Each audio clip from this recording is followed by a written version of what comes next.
One of the most challenging parts of learning how to play the violin is establishing a great bow hold.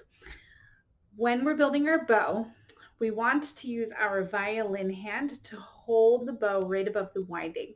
This helps us to support the weight while we're using all these fine motor skills to get all these fingers in the right place. This part of the bow is called our frog.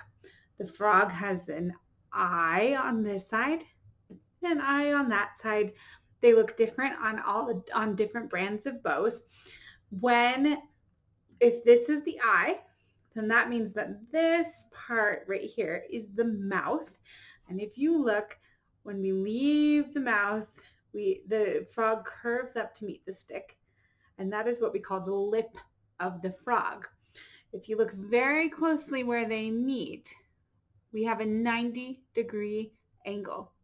And that's a really important place to note in our bow. When we're building the bow hold and we're getting these fingers on, we start in quiet coyote. We see this a lot in schools, and it's a signal to tell kids to be quiet as they're walking through hallways. We turn this into a bunny.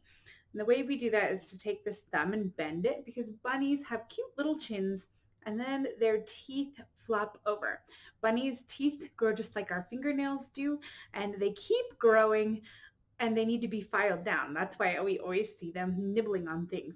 So our bunny has not done a very good job of that, and his teeth are extending a bit beyond his chin. And then these are the ears.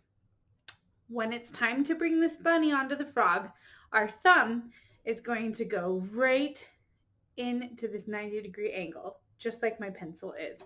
So we bring that thumb in, it leans towards the frog. Should look like this on this side. Then our teeth flop over. Middle finger should be covering the thumb. Pointer finger has two knuckles, one right here and one right here. We want the stick to land either right between or on that big knuckle.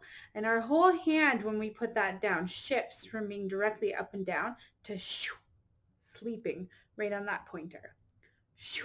Then our pinky sits right on top, round like a rainbow. So if we look at our bow hold from this hand, from this angle, we have a nice round C shape or circle. We do not want to see a flat hold like that.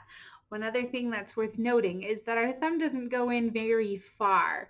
It's not all the way in, just enough that we can see that nail poking through. 5 little fingers curved around the bow. Pinky dances on top of the stick. Go, pinky, go. 2 middle fingers, 2 friends together. Tapping, tapping, light as a feather.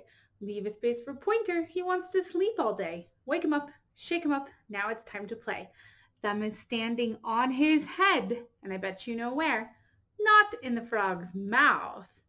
Thumb and middle make a great pair.